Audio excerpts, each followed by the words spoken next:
when we think about the return on the investment in a marketing expenditure, whether it's advertising or something a bit broader than that in terms of communication strategy, we can think about social media. And social media is something that has been debated extensively, pretty much ever since Facebook let brands post things on Facebook, which is quite some time ago now. There's sort of always been this debate about, what's the ROI of a like, things like that.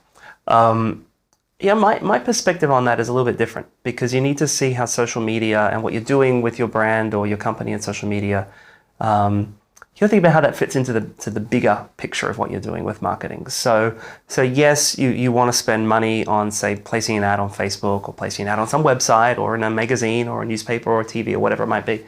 You want to think about the effectiveness of that relative to the cost it was. And so typically you tend to get pretty good returns, relatively speaking, to something on social media, for instance, if your goal is to get interactivity, if your goal is to get people to engage, to share, to do those sorts of things that you can't do with something that is in a sort of a one-to-many medium like TV, for example.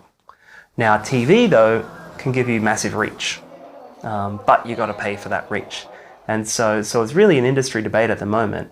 I think you can sort of try and compare apples to apples if you're looking at the same effectiveness outcome. So if it's just about reach, then you can look at how much you spent to get that many people to potentially see the ad.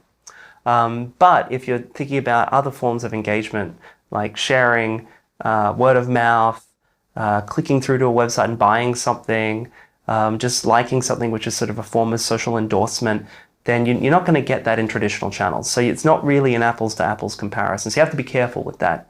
I think what organizations like Facebook would say is that they have a really large audience every day of the week. And so actually Sheryl Sandberg, the chief operating officer of Facebook, said at an industry conference about a year ago that every day Facebook has, just for people on a mobile device, for instance, Super Bowl-sized audiences, meaning, hundreds of millions of people, that kind of thing. Whereas on TV, say in the United States, you get that once a year, or only every so often with these typically massive sporting events that are broadcast live. So I think the social media industry is trying to say, hey, you can reach lots of people whenever you want. You don't just have to wait for it the way you would traditional media. But I think from the cost standpoint, the cost of reaching someone typically is low on social media compared to, say, TV, radio, print, and so on. But that's not necessarily factoring into the cost of producing that content. So when you sort of try and look at the total package, I think the smarter thing to do is say, well, we've got a campaign that we're running, and it's across a bunch of different media, not just social. And let's look at the effectiveness overall on a variety of metrics that link to our business goals, as opposed to trying to nut it out at a very, very micro level.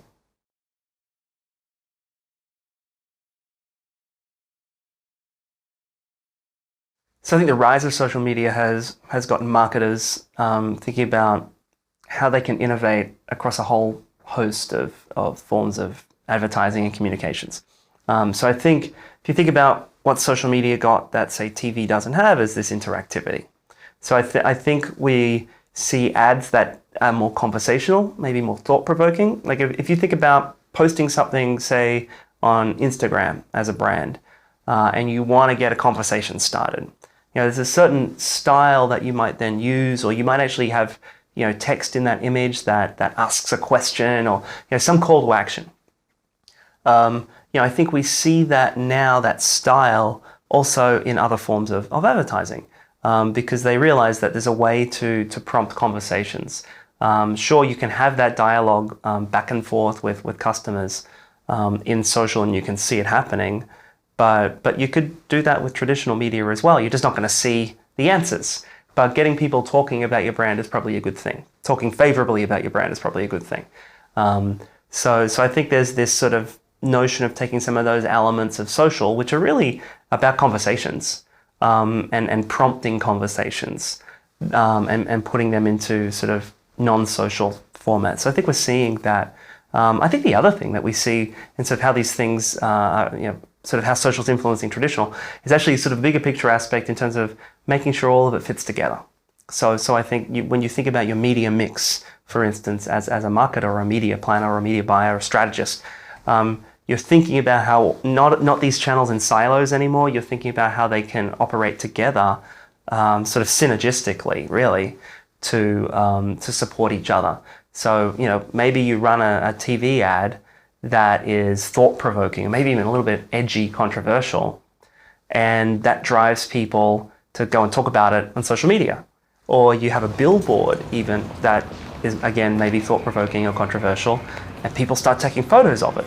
And they pop that on Instagram, and then you get people sharing that and talking about it. So there's these cross-media channel relationships that we've always encouraged people taking advantage of. I mean, back in the day, it used to be called integrated marketing communications.